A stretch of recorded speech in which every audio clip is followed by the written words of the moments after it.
তাদের প্রতি বিশ্বাসঘাতকতা করা হয়েছে। আমরা শুনেছিলাম 2017 নির্বাচনের পূর্বে ঘোষণা করা হয়েছিল যদি নির্বাচনে সরকার বদল হয় তাহলে নতুন সরকার এসে আগাম সমস্ত অনিয়মিত কর্মচারীকে নিয়মিত করবে। तो मेरा बात आप लोग रिकॉर्ड कर लीजिए, बाद में सलाह देगा कि भारतीय जनता पार्टी का सरकार त्रिपुरा में आएगा, 7 पे कमीशन हम लोग देगा ही देगा, नहीं तो हमको एमपी इलेक्शन में कोई वोट ना दे।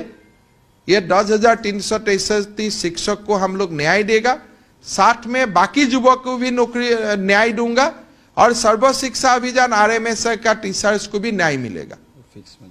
और फिक्स में जो लोग है आप लोग रिकॉर्ड कर लीजिए, फिर बाद में सालाना घुमा घुमा के सालाना अगर हम लोग नहीं करेगा तो এদের সরকারের দায়িত্ব, সরকার সেই দায়িত্ব তো পালন করছেন না। করলে তো 7 বছরে স্কিম বাতিল করতেন না, করলে তো তারা তাদের প্রতিশ্রুতি পূরণ করে অনিয়মিত কর্মচারীদের নিয়মিতকরণ করতেন।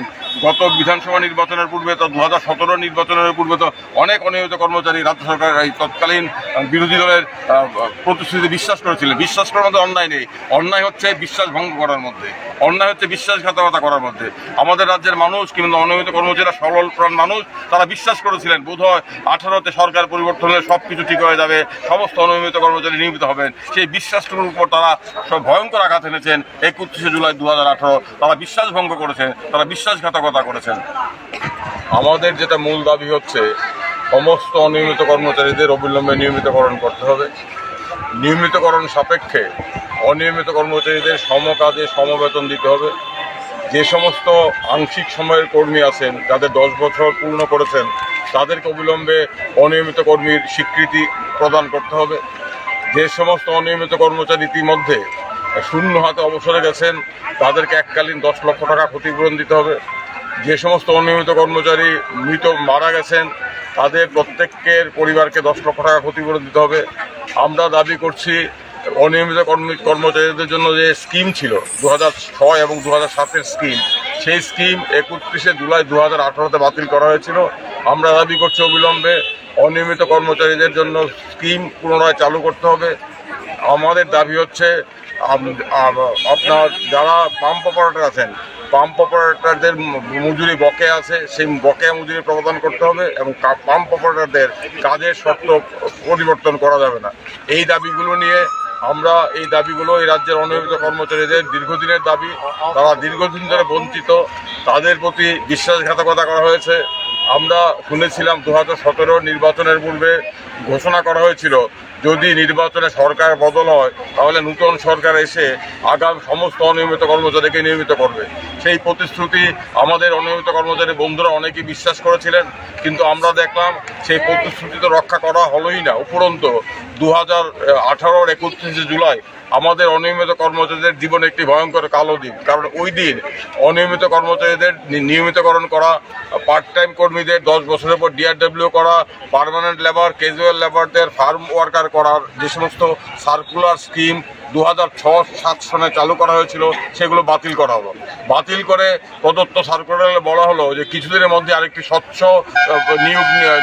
স্কিম তারা রূপায়ণ করবেন। কিন্তু 2018-র পর 7 বছর কেটে গেল, এখন অবধি নতুন কোনো স্কিম গ্রহণ করা হয়নি। উপরন্তু গত 7-8 বছরে একজনও অনিয়মিত কর্মচারী স্থায়ী হননি, নিয়মিত হননি এবং আমাদের সরকারি দপ্তরগুলোতে হাজার হাজার শূন্যপদ খালি আছে। সেই সমস্ত শূন্য পদের দায়িত্ব পালন করছেন অনিয়মিত কর্মচারীরা সমকাজে সমবেতন থেকে বঞ্চিত হয়। অনিয়মিত কর্মচারীদের জীবনে নিরাপত্তা নেই, রিটায়ারমেন্টের পর পেনশন নেই, কিচ্ছু নেই। যারা অবসরে গেছেন তারা শূন্য হাতে গেছেন। ভারতবর্ষের ইতিহাসে এই ধরনের ঘটনা খুব কমই আছে যে 35 বছর ধরে অনিয়মিত অবস্থায় চাকরি করছেন, নিয়মিত করা হচ্ছে না। যদিও সুপ্রিম কোর্ট বলেছে অনিয়মিত কর্মচারীদের নিয়মিত করার জন্য স্কিম করতে হবে, কিন্তু আমাদের রাজ্য সরকার সেই নির্দেশ মানছে না। এই সমস্ত বিষয়গুলো নিয়েই আমরা ত্রিপুরা অনিয়মিত কর্মচারী মঞ্চ আজকে রাজ্য মুখ্য সচিবের কাছে ডেপুটেশন দেব। আমরা আশা করব অনিয়মিত কর্মচারীদের প্রতি সরকার দায়িত্ববান হবেন, তাদের যন্ত্রণা, তাদের বঞ্চনা জন্য তারা বঞ্চনা প্রতিকারের উদ্যোগ গ্রহণ করবেন। আমরা এই আশা নিয়েই মুখ্য সচিবের কাছে যাব। আমরা শুনবো মুখ্য সচিব কি বলেন। এবং আমরা এটুকু বলতে পারি, যদি আমাদের এই আন্দোলন অনিয়মিত কর্মচারীদের দেওয়ালে পিঠ থেকে দেওয়া অবস্থা দেখেও সরকার সম্বিত না ফিরে, তাহলে আজকে শেষ নয়, আগামী দিনে আমরা আরো বড় আন্দোলন করব। আমরা শেষ দেখে ছাড়বো, কারণ আমাদের সামনে ভবিষ্যৎ অন্ধকার। এই ভবিষ্যৎকে আলোকময় করার দায়িত্ব আমাদেরকে গ্রহণ করতে হবে। 7-8 বছর ধরে আমরা কেঁদেছি, আমরা যন্ত্রণায় বিদ্ধ হয়েছি, কিন্তু আমাদের কথা কেউ শুনেনি। আমরা আশা করেছিলাম গত বিধানসভা নির্বাচনে বিধানসভার অধিবেশনে অনিয়মিত কর্মচারীদের বিষয়টা নিয়ে আলোচনা হবে। আমরা ত্রিপুরা অনিয়মিত কর্মচারী মঞ্চের তরফ থেকে এই রাজ্যের 60 জন বিধায়কের কাছে স্বনিবন্ধ লিখিত অনুরোধ করেছিলাম, রাজ্য বিধানসভায় আপনারা আমাদের সমস্যাটা তুলুন, সরকারকে বলুন সরকারের প্রতিশ্রুতি কোথায় গেল, 2017 সনে দেওয়া ডাল ভরা প্রতিশ্রুতি এখনো কেন পালিত হলো না, এই প্রশ্নগুলো সরকারের সামনে রাখুন। কিন্তু আমরা দেখলাম 60 জন বিধায়কের মধ্যে মাত্র একজন বিধায়ক এই পরে মুখ খুলেছেন, বাকিরা কোনো মুখ খুলেননি। আমরা এতে মর্মাহত হয়েছি। যাই হোক, আমরা আন্দোলনে নেমেছি। আমরা আশা করব রাজ্যের মুখ্য সচিব আমাদের দাবিগুলোর যৌক্তিকতা স্বীকার করে দাবিগুলো পূরণে উদ্যোগ গ্রহণ করবেন, এবং এই আশা নিয়েই আমরা যাচ্ছি। যদি ভবিষ্যতে দেখি আমাদের দাবিগুলো পূরণ না হয়, তাহলে আগামী দিনে আমরা আরো বৃহত্তর আন্দোলন করব। এই ঘোষণা দেওয়ার জন্যই রাজ্যের সমস্ত প্রান্ত থেকে অনিয়মিত কর্মচারীরা নিজের গেটের পয়সা খরচ করে এখানে এসেছেন।